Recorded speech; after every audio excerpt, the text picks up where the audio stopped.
On July 8th, 1988, police found Sarah Cherry's body. According to the testimony of Dr. Ronald Roy, the Maine State Medical Examiner, Sarah had already been dead for roughly 36 to 48 hours. But when Reggie reviewed the autopsy photos, he found something that didn't mesh. She couldn't have been dead too long after they found her. It had to be within 8 to 10 hours because, remember, you're looking at a white girl. Right. Female white. Pink. It's pink. Yeah. She couldn't have been dead that long. Reggie thought that the autopsy photos showed a lack of lividity, the darkening of the skin that appears when blood pools up a few hours after death.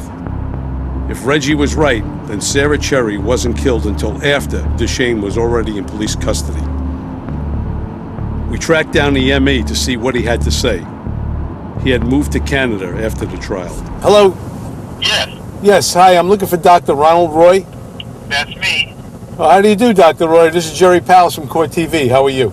Yeah, I'm not going to be dealing with you at all, Jerry. I'm not going to talk to anybody about this case, so I'm going to hang up now. Bye. You really have nothing?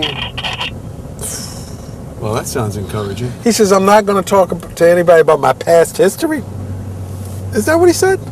I mean, that guy cut me off so damn fast. I don't know Oh, what he said. oh, he he said- just didn't want to talk about it. Sounds like he's running. It's not that he He's got can't. something to hide. We tried Dr. Roy a few more times, but he never did get back to us. More than ever, Reggie and I needed answers. Those are the official autopsy crime scene photos. Looking at those pictures. You're just out of homicide, so you know. He made a big mistake. The body was too fresh. It couldn't have been 36, 40 hours old. It couldn't have been. It was too fresh. No lividity in the body. Yeah, they found the body a little after 12 on the 8th. But now that takes Dennis out of the picture. We headed off to see the house where Sarah Cherry was abducted from. It's a rural area. Look at it. Very rude. Nothing. You know, they do the simplest things like canvas, right? Canvas the whole Canvas area. the area. It's a sparsely populated area, and we wondered what steps the police took to search for witnesses. Did anybody see anything? Anybody see a truck? Anybody see somebody? Anything? He talked to all the You know what I people mean? in the area. There's always busybodies. There's always somebody looking out their window. Yes. Especially in a neighborhood like this. You know, you're going to see somebody, a truck going by. You know, sometimes people have nothing to do but maybe look out the window. Right. Yeah, now we're getting into it. This is thick woods. You put this in July, you That's don't why see nothing. That's why it took that long to find her. Jerry, right up here is the house where she was babysitting the infant.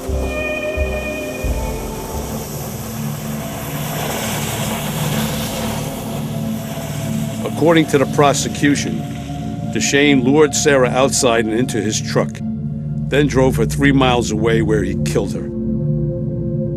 So whoever it is sees either goes to the door or she's outside playing. The other doubt there was no evidence of her found in his truck. I Right. doubt very seriously if he walked 2 to 3 miles from here. Yeah, let's get out of here. Let's go to the crime Let's go to scene. crime scene.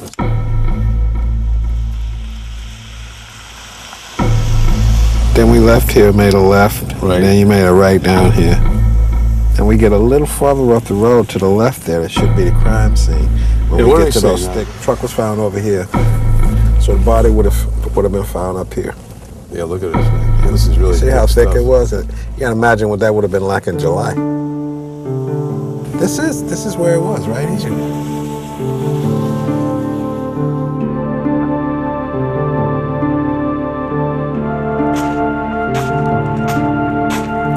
We're talking right here.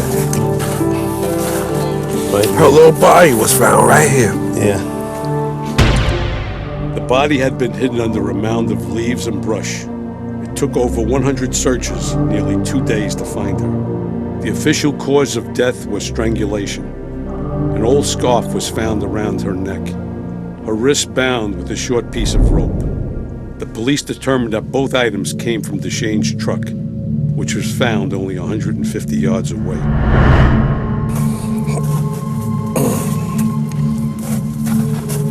And the truck was what? Right over that way. It definitely bothers me. Didn't it feel eerie just standing here? 12 years snuffed out.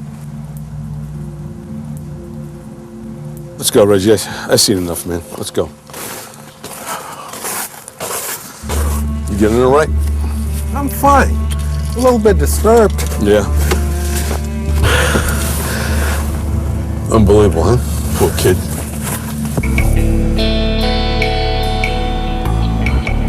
There's a whole lot of unanswered questions. There's a lot of stuff that we have to, that isn't explained. Yeah, the thing about the truck bothers me. That's what I'm saying. Rope came from his truck. Papers found. Yeah, but he At the said scene that from his he truck. lost his truck. He was shooting drugs. Anybody could have took that from his truck. The murder of Sarah Cherry was big news in Bowdoin, a usually sleepy New England town. The case caught the attention of a former ATF agent named Jim Moore. Moore was so fascinated with the case that he set out to write a book. He asked early on to have his DNA checked. Did you ever hear of a guilty guy wants his DNA checked before the trial and asking the state to do it?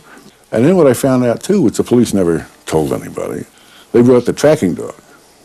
And they had the tracking dog smell Sarah Cherry's clothing and then put him in the cab of the truck. Now, if the lab couldn't find any trace of this girl and the dog couldn't find any trace of the girl, she wasn't in that truck.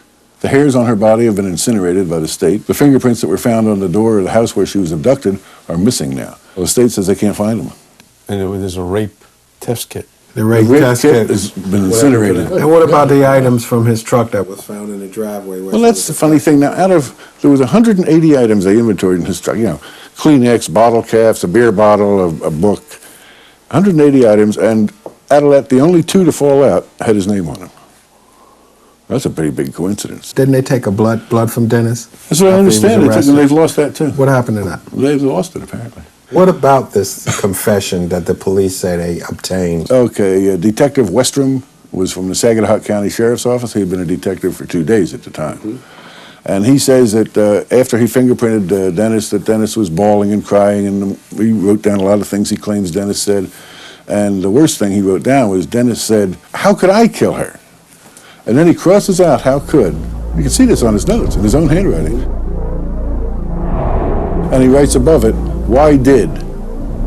So he changed "how could I kill her" into "why did I kill her?" This for doesn't paint a drugs. good picture about the government here, or the state Doesn't. police, or Not- the not Attorney in this General's case. office. There was another suspect named Senecal.